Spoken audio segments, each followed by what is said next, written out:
พอได้พี่น้องเบิ้งกระเตียอะไรเติมกระทงคุณมาเบิ้งเด็กในป่าแค่แดงนู่นี่แหละใช่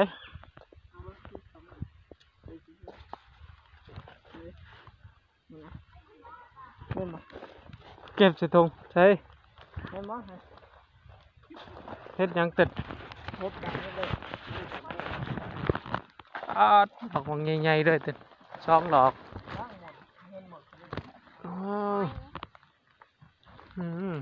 ดอกใหญ่เลย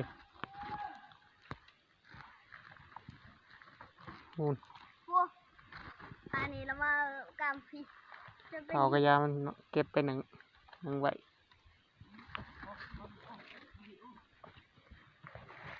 นี่ตัวนี้ดอกพอดีใช่โอ้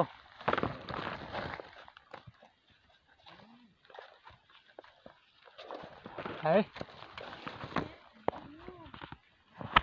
มันบ่ขึ้นบ่ล่ะบ่ขึ้นบ่เห็นเป็นเฮ็ดทานบ่ทานเดือดใช่เอ้าเก็บบ่ล่ะ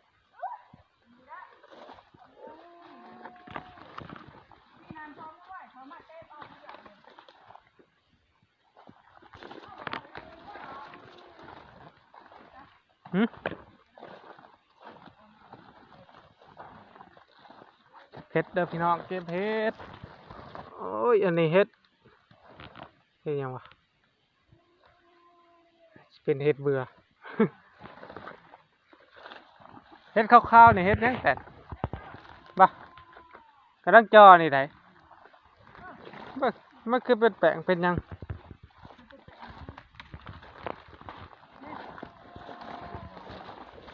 แล้วก่อบ่นี่เรื่องข้าวๆนี่คือได้แท้ อันนี้บ่แม่นเฮ็ดยังเลยพี่น้องนี่บ่เขาบ่เคยบ่นะจะเก็บแบบจักบ่เอาพอดอกอาจจะบ่แม่นเฮ็ดกินไรหู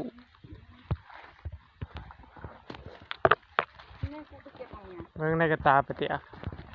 พูดเฉพาะกระตาเลยนี่เนาะแต่ในกระตาหาบน้ำมือนี่ถ้าเกินมาหอดดังเตียอะไรหาบแล้วมือนี่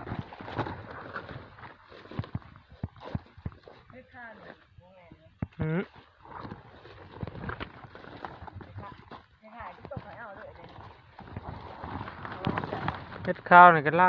ฮะเว้น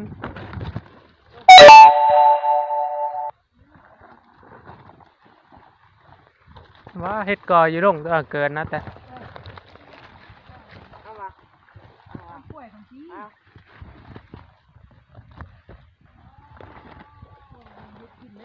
โอ้ยดอกเป็นแป้งปัดไปน้ำห้อยมันตัวนี้หันแมน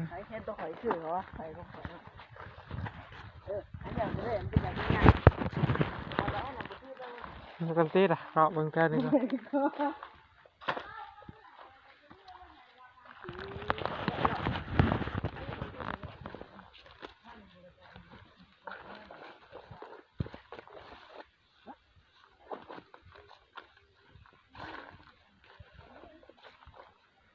เฮ็ดกอบ่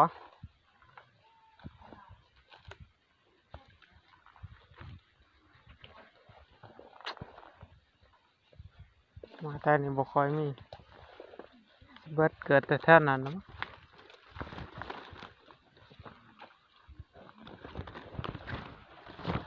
บ่ค่อยมีแต่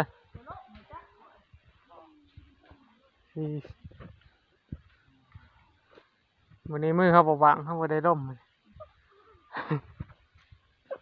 บ่มีแทน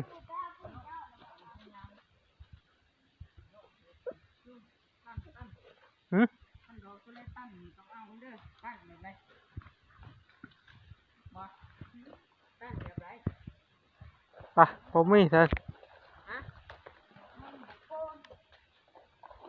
หนูเป็นลุงมุ่น อย่ามา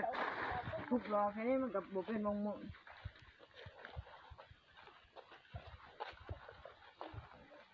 หืม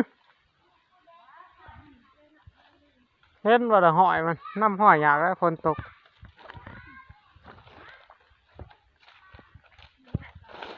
หืมเห็นยังล่ะให้พี่น้องเอ็ดเตี่ยเห็นอีกแล้วเห็ดลังแหลวะเป็นหมูตัวได้เพิ่นเกินเอ็ดเตี่ยพออีกแล้ว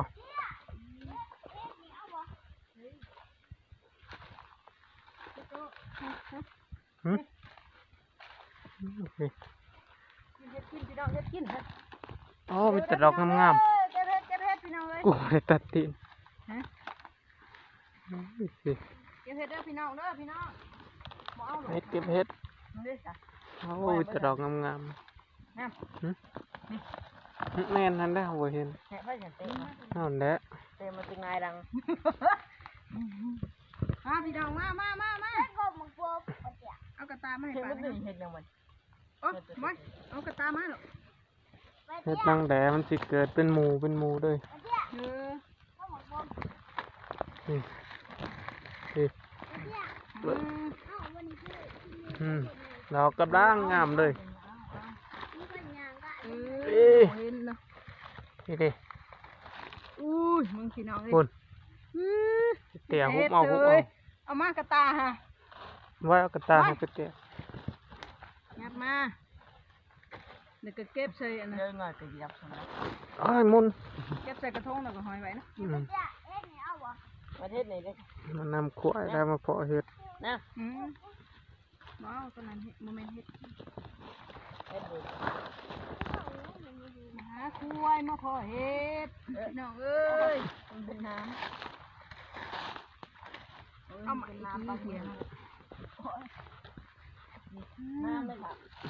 พวกกระลังเด้อพี่น้องเด้อพวกกระลังเด้ ไม่ อ ได้น้ำเห็นไหมเนี่ยก็หามือให้มาน้ เด็กก็จักมาเอาเพื่อน จะบ่มีทงวะทงยาง นี่ดิ ใช่ กูบ่ทันได้ตัดตีน ฮะ บ่ทันได้อันนั้นตัดตีนมัน สิได้เด้ซื้อทุ่งมาหน่อยนี่ ำเนี่ยกระต่ายอีกอันเลยนะกระต่ายจะชื่อมาจากไหนนะ อันเดียว เนี่ยไม่ใช่ที่ดังกระต่ายโอ้จะเทศไทยกระท่อม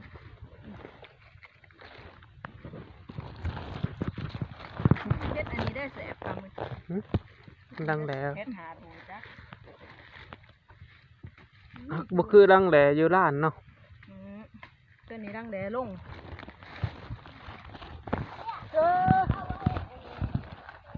ใจโอ้ย นี่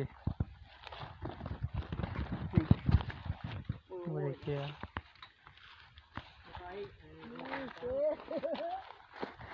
เฮ็ดไข่เหมือนนั้นยังบ่ทอนกันเนาะ แต่ปีบเอาเฮ็ดล่ะคุณเอาไปถอกเลยได้เท่านึงเต็มกระตา บ่ ลอยมัน ของเฮาว่า อืม อย่าเฮ็ดนี่กว่า เป็นซื้อสิขายอีก